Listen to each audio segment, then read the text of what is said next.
Hey, je suis contente de vous retrouver aujourd'hui pour réaliser ma troisième recette spéciale Noël. Vous avez vu, j'ai réalisé la bûche au chocolat et celle à la vanille. Et aujourd'hui, on va faire quelque chose d'un petit peu plus complexe parce que je vais réaliser des bonnets du Père Noël. Donc pour ça, on va faire un entremets dans des dômes. Je vais mettre de la mousse à la noix de coco avec à l'intérieur un insert à la framboise. Je vais recouvrir d'une tackoise à la noix de coco. Sur le dessus, pour le décorer, je vais mettre un glaçage rouge pour faire le bonnet. Et j'ai également fait de la guimauve à la noix de coco pour faire les contours blancs et le petit bonbon. Comme cette recette nécessite de plusieurs étapes, je vous les mets juste ici pour que ce soit plus facile pour vous si vous voulez vous référer à une en particulier. Notamment parce qu'il faut faire cet entremets sur 2 jours parce que vous allez voir qu'il faut faire par exemple le glaçage la veille, c'est plus pratique. Même si vous pouvez faire toute la recette, moi c'est ce que j'ai fait la veille pour bien que ça congèle, comme ça le lendemain vous mettez plus que le glaçage et la guimauve. En tout cas j'espère que cette recette va vous plaire, je vous montre le petit résultat de ce que ça donne au final. Donc vous voyez, c'est trop mignon. Je vous montrerai l'intérieur à la fin. Donc j'espère que ça va vous plaire et je vous dis bonne vidéo. Cette recette se fait en 2 jours. Donc la veille, vous devez absolument réaliser le glaçage. Et pour ça, vous aurez besoin de 200 g de sucre en poudre, 200 g de sirop de glucose, 200 g de chocolat blanc, 130 g de lait concentré sucré, 18 g de gélatine en poudre et du colorant alimentaire rouge. Dans un petit bol, je verse ma gélatine en poudre avec 81 g d'eau. Je vais remuer grossièrement avec une fourchette et je mets au frigo pendant 20 minutes. Dans un saladier, je peux venir couper mon chocolat blanc et ajouter aussi le lait concentré. Puis quand les 20 minutes sont écoulées, je peux rajouter la gélatine. Vous allez voir qu'elle a bien durci. Pendant ce temps, dans une petite casserole, je vais venir verser 100 g d'eau avec mon sucre et le sirop de glucose. Je vais venir faire chauffer et je me munis d'un thermomètre. Il faut que mon sirop bout et aille à 100 degrés. Quand mon sirop a atteint 100 degrés, je viens le verser sur mon mélange chocolat blanc, gélatine et lait concentré et je vais venir mixer avec un batteur. Il faut réaliser cette étape très rapidement pour que le chocolat ait bien le temps de fondre tant que le sirop est bien chaud. N'hésitez pas à bien mixer, il faut qu'à la fin ce soit un mélange bien lisse, bien homogène. Quand vous avez obtenu le mélange souhaité, vous pouvez venir ajouter le colorant alimentaire rouge. Soit vous en avez du liquide ou alors en poudre comme moi, en tout cas faites petit à petit, il vaut mieux en ajouter un petit peu et ensuite en rajouter. Évidemment, on remixe une dernière fois pour que le mélange devienne rouge. Et quand le rouge est bien incorporé au glaçage, on peut venir filmer au contact et mettre au frigo toute la nuit. Donc là on va passer à l'insert framboise et à partir de cette étape, vous n'êtes pas obligé de le faire la veille. Mais dans ce cas, il vous faudra commencer très tôt parce que les étapes prennent du temps. Personnellement, je l'ai fait la veille et c'est ce que je vous conseille. Donc pour les ingrédients, vous aurez besoin de 200 g de framboise surgelée, 20 g de sucre en poudre et une feuille de gélatine. Dans un bol d'eau froide, je vais venir mettre ma feuille de gélatine. Dans une petite casserole, je viens verser mes framboises.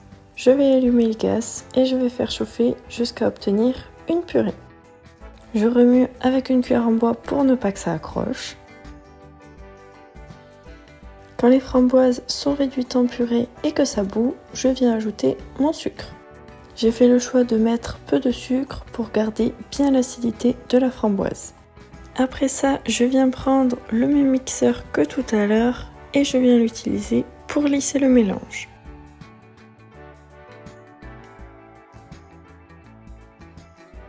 Je viens remettre à chauffer et quand ça bout, je vais venir ajouter ma feuille de gélatine et je remue très énergiquement avec un fouet.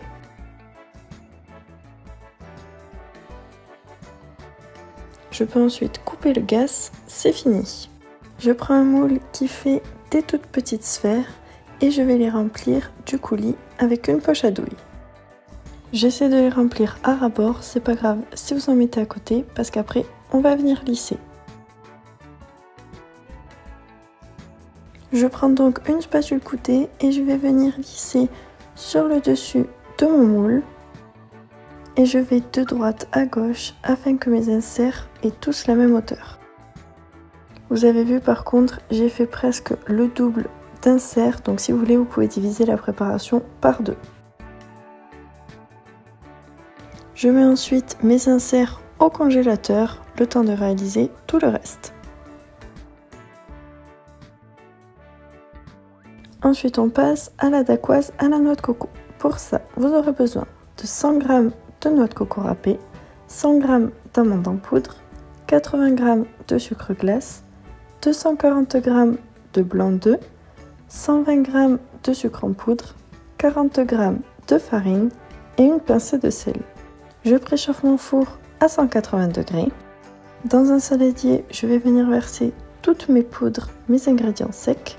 Je commence par la noix de coco râpée, suivi de la poudre d'amande, de la farine, du sucre glace et je finis par ma pincée de sel. Avec la maryse, je viens remuer grossièrement afin de tout mélanger. Dans le bol de mon robot, je verse mes blancs et je vais les monter en neige. Dès que vous voyez que ça commence à mousser, je vais venir ajouter mon sucre poudre en pluie. Et on va laisser monter jusqu'à obtenir une belle meringue qui sera bien ferme.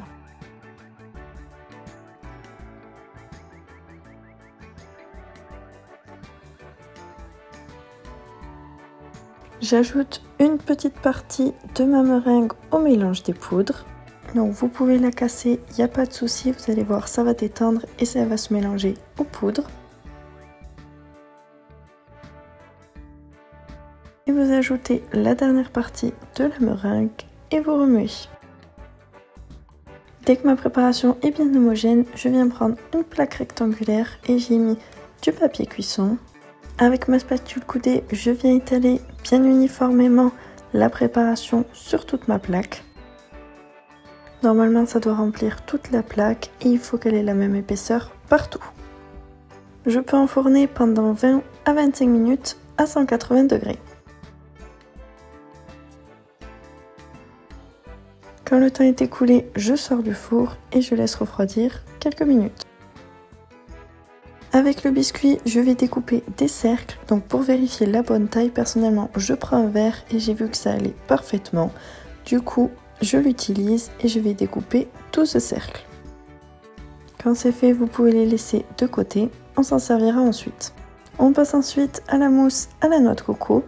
Vous aurez besoin de 400 ml de crème de coco, de 25 cl de crème fleurette entière, d'une feuille de gélatine et de 50 g de sucre en poudre. Comme tout à l'heure, dans un bol d'eau bien froide, je viens mettre ma feuille de gélatine. Dans une petite casserole, je viens verser environ un tiers de ma crème de coco que je vais venir faire chauffer.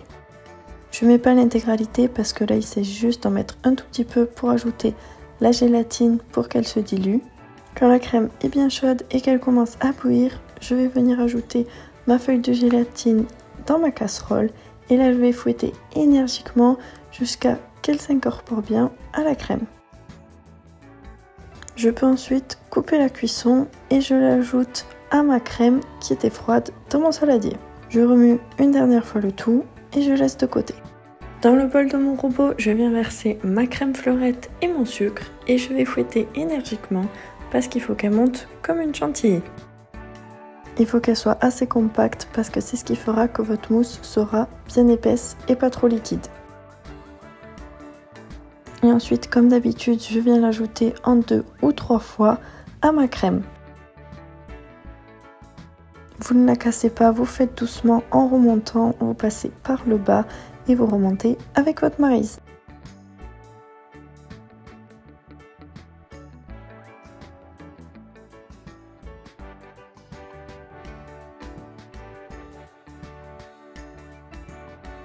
La mousse est prête, maintenant on va réaliser le montage. Donc pour ça, je prends une poche à douille avec un embout d'une douille ronde de 10 mm.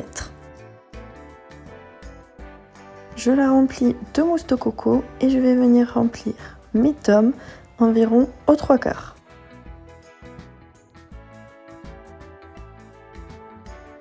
Je sors mes inserts à la framboise du congélateur, normalement ils sont bien durs, et je vais en prendre un par un et les insérer bien au centre de mon dôme. Vous les déposez délicatement et n'appuyez pas trop fort, sinon vous allez voir que l'insert collera au fond et ça sera moins beau.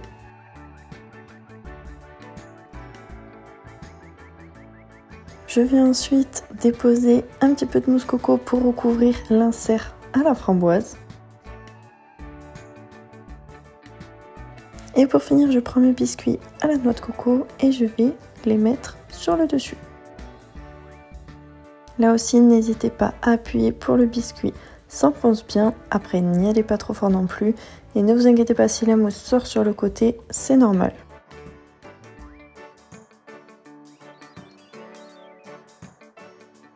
Et là, avec ma spatule coudée, ce que je vais faire, c'est que je vais venir racler sur le dessus de mon moule.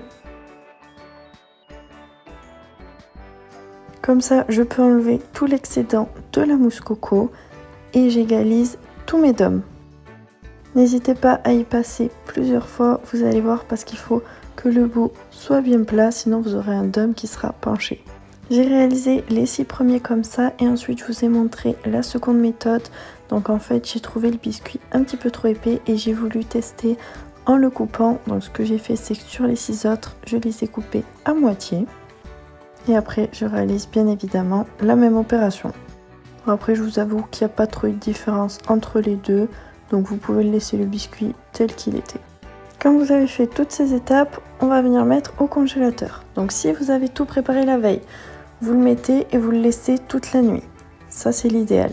Sinon, ce que vous faites, vous le mettez au minimum 4 heures. Ensuite, on va réaliser les guimauves. Donc ça, vous pouvez aussi les réaliser la veille ou alors le matin même. Donc pour ça, vous aurez besoin de 60 g de blanc d'œuf, 35 g de sirop de glucose, de la noix de coco râpée, une feuille de gélatine et 180 g de sucre en poudre. Pour la feuille de gélatine, même étape que les autres, dans un bol d'eau froide, je la laisse ramollir. Dans le bol de mon robot, je viens mettre les blancs d'œufs avec le sucre et je fouette. Quand le mélange commence à mousser, je vais venir ajouter ma feuille de gélatine et je laisse monter mes blancs jusqu'à qu'ils soient bien fermes. Dans une petite casserole, je viens verser 50 g d'eau avec le sucre et le sirop de glucose. Je reprends mon thermomètre et je vais faire chauffer le sirop jusqu'à obtenir 130 degrés.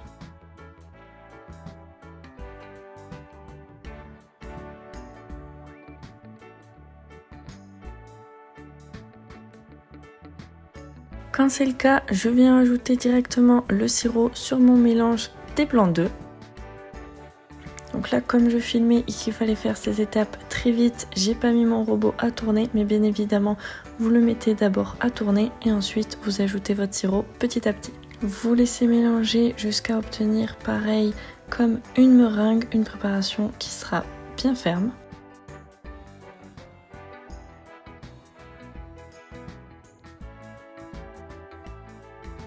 Et je vais prendre une poche à douille avec le même embout que tout à l'heure, le rond de 10 mm. Sur mon papier cuisson, je vais venir faire des boudins de la même longueur et de la même épaisseur. Elles vont servir pour faire le contour du bonnet de Noël.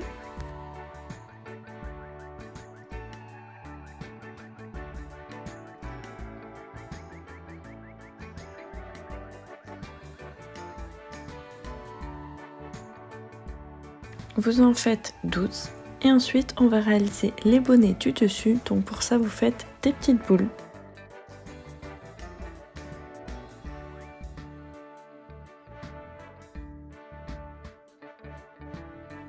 Je viens prendre ma noix de coco râpée et je vais en parsemer sur tout le dessus de mes guimauves. Il faut qu'elles soient entièrement recouvertes de noix de coco râpée.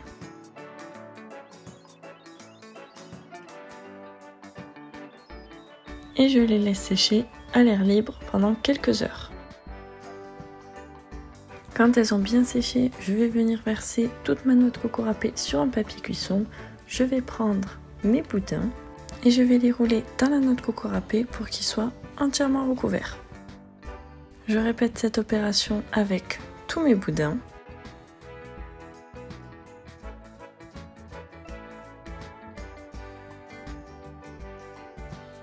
Et je vais également faire ça avec les petites boules de mes bonnets. À la même occasion, je n'hésite pas à les former toutes pareilles pour qu'elles soient identiques.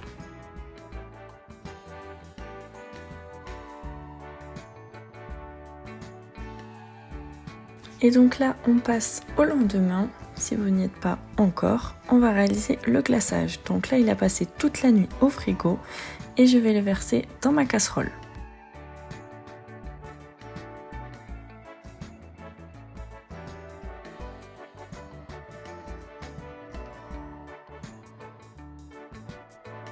Je vais le faire chauffer et avec un thermomètre, je vérifie bien.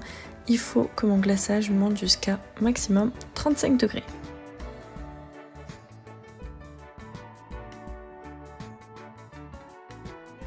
Je me munis du même mixeur que la veille et je vais remuer durant tout le long jusqu'à qu'il arrive à 35 degrés.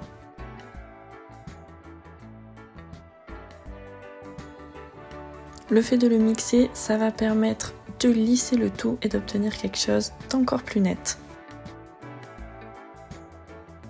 Dès qu'il obtient la température souhaitée, je stoppe vite la cuisson et je vais le chinoiser.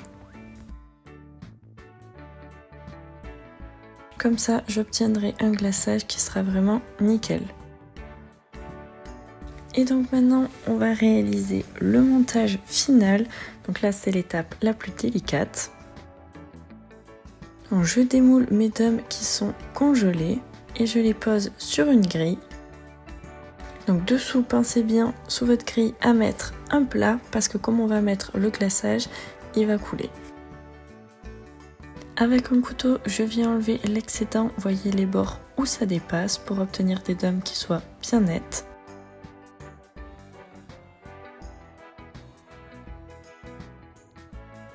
Et là, je vais verser mon glaçage. Donc n'hésitez pas à y aller d'un coup et en mettre beaucoup, ça coulera, il vaut mieux parce que vous voyez les premiers, j'en ai pas mis assez et j'ai dû y revenir et vous n'obtiendrez pas un beau résultat.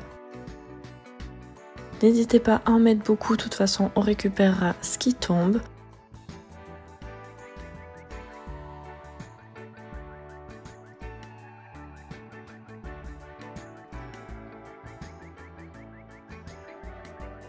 Je les laisse sécher pendant 3 minutes et ensuite avec ma spatule coudée, je vais venir les déposer sur une assiette.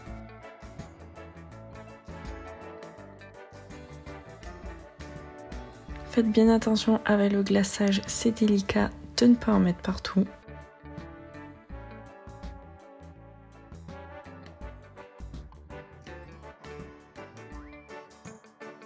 Et vous répétez la même opération avec tous vos dômes.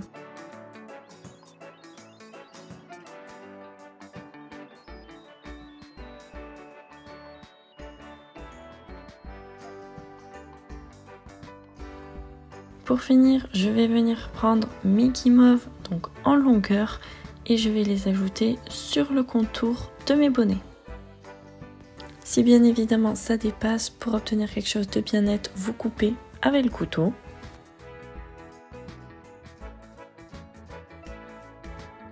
Et ensuite sur le dessus, j'ajoute le petit bonnet. Là vous les mettez au frigo et vous les mangez dans l'heure qui suit, comme ça ça a bien le temps de décongeler mais d'être quand même assez frais. Voilà le résultat final de mes petits bonnets du Père Noël et franchement c'était une tuerie. Le fait que l'insert soit pas trop sucré avec la mousse, ça s'accordait hyper bien.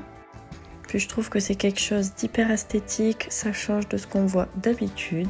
Et donc voyez, quand on le coupe, je voulais vous montrer le résultat. Donc on voit bien le biscuit en bas avec la mousse à la noix de coco et l'insert. Le biscuit paraît peut-être un peu gros, mais je vous assure que c'était très bien équilibré parce qu'il était assez moelleux et avec la mousse et l'insert, ça se mélangeait super bien. J'espère que cette recette vous a plu. En tout cas, si vous la réalisez, n'hésitez pas à me le dire. Et si vous voulez connaître l'avis sur ce gâteau, n'hésitez pas à rester connecté parce que la prochaine vidéo, c'est un petit vlog et je l'ai amené à une copine à moi qui vous dira ce qu'elle en pense. En tout cas, je vous fais plein de bisous, je vous souhaite de passer un joyeux Noël et je vous dis à bientôt!